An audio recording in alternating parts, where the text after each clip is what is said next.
Welcome, everyone. I'm absolutely thrilled you're tuning in. Today, we're taking a deep dive into the legal nuts and bolts journey of company formation. You know, if you've ever looked up at a massive, towering corporate headquarters and wondered, wait, how did this actually come to exist in the first place?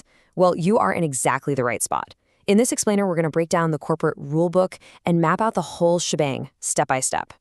Okay, let's dive right into this. The core mystery we're tackling today is honestly fascinating. How does a billion-dollar idea actually become a living, breathing legal company? I mean, it doesn't just happen by magic, right?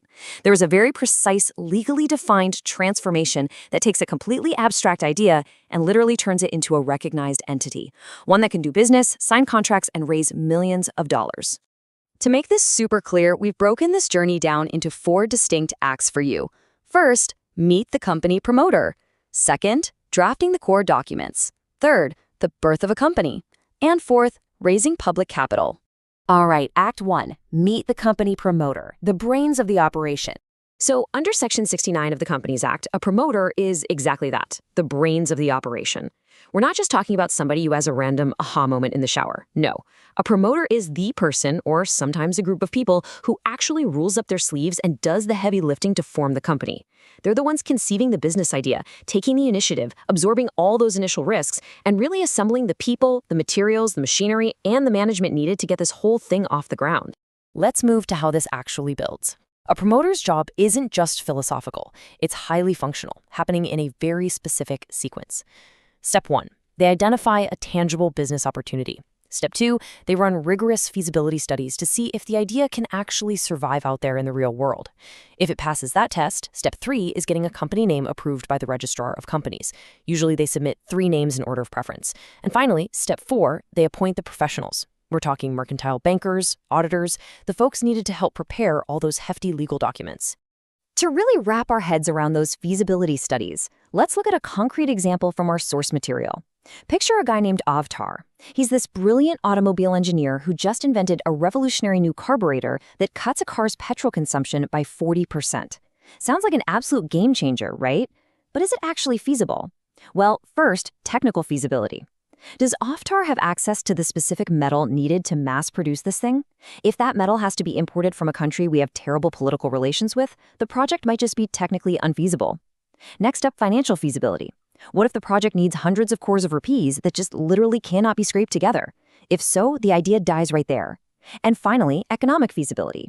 Even if it can be built and funded, is there a solid chance it'll actually turn a profit? The promoter absolutely has to answer all 3 of these questions with a resounding yes before taking another step. Moving on to Act 2, drafting the core documents, which basically means battling the bureaucracy. Okay, assuming Avtar's genius idea passes all those feasibility tests, our promoter enters Stage 2. And the single most important document they have to draft here is the Memorandum of Association, or the MOA. Think of the MOA as the absolute spatial boundaries of the company. A company legally cannot step 1 inch outside the activities laid out in its MOA. It sets these strict borders using 5 specific clauses. First, the name clause, which is simply what the company will be called. Then, the registered office clause, dictating the state where it operates. Next is the objects clause, and this one is absolutely crucial. It defines the exact purpose the company was formed for. You can't just randomly pivot to selling shoes if you're a carburetor company and it's not in the objects clause. Then there's the liability clause, limiting members' liability to their unpaid shares. And lastly, the capital clause, which locks in the absolute maximum capital the company is authorized to raise. Now, because these boundaries are so foundational to the whole legal framework, they're actually highly standardized. The Companies Act provides specific, ready-to-go tables for different types of companies.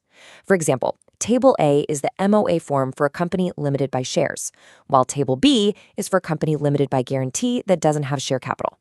It's kind of like a giant puzzle where these standard forms ensure absolute consistency across the entire corporate landscape.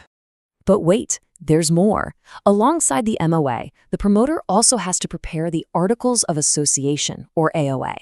And guys, it is so vital you never confuse these two. The MOA is all about the company's external objectives and how it relates to the outside world. It's subordinate only to the Companies Act itself. The AOA, on the flip side, is entirely internal. It's the rulebook for the internal management of the company, stuff like voting rights, how dividends are paid out, and how directors hold meetings.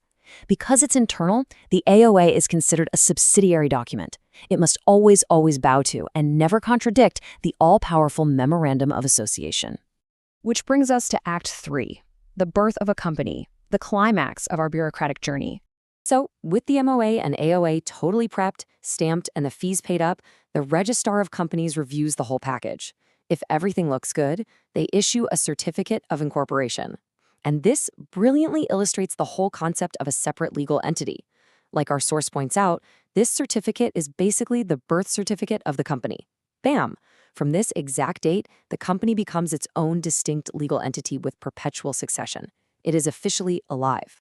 But here is a wild legal fact for you. This certificate is considered conclusive evidence. That means, once it is issued, the legal birth of the company literally cannot be questioned. Imagine you're an unsuspecting third party, right? You sign a contract with this brand new company, only to find out months later that someone forged the signatures on the original Memorandum of Association. Well, in our legal system, just to protect that innocent third party, the incorporation is still considered 100% valid. No matter how messed up the initial formalities were, once you have that certificate, the company exists. If the company's goals were actually illegal, the only remedy is to officially wind the company down, but you can't retroactively cancel its birth. But listen, just because you're born doesn't mean you can immediately start sprinting.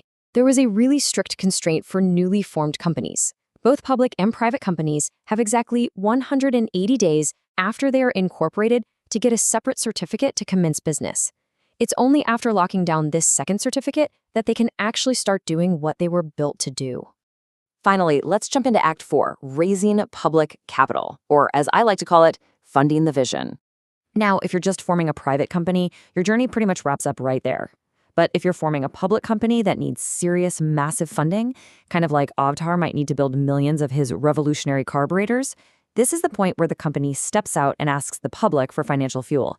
And let me tell you, this process demands absolute transparency to keep investors safe. First off, they have to get approval from SEBI, the Securities and Exchange Board of India.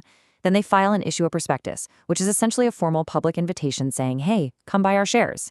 Every single material fact has to be disclosed here. No exaggerations, no misstatements. After that's out, the company appoints bankers to actually collect the application money, plus brokers or underwriters to hype up and encourage public subscriptions. So the crucial point here is that 90% threshold. To stop companies from launching massive projects with totally inadequate cash, the law enforces a minimum subscription limit. Per SEBI guidelines, a company absolutely must receive applications covering at least 90% of the issue size. If they don't hit that magic 90% mark within the allowed time, boom, the whole allotment is void. Every single rupee they received has to be returned to the applicants within 8 days. I mean, talk about high stakes. You either secure the vast majority of your funding, or you pack up and go home empty-handed. And there you have it. When you look at this timeline, you can clearly see the entire arc we've been traveling today. It kicks off with promotion, where a visionary spots a feasible opportunity and gets to work. Then it transitions into incorporation, where all that rigorous heavy-duty documentation culminates in the legal birth of a brand new entity.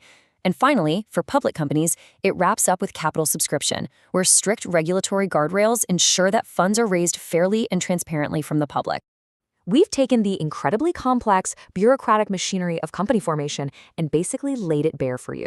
You now know exactly how an abstract idea becomes a tangible powerhouse. So, my question for you is this. Now that you know the exact legal mechanics of this journey, what billion-dollar idea will you promote into existence? Thank you so much for hanging out with me for this explainer. Keep learning, keep building out that knowledge base, and I will catch you next time.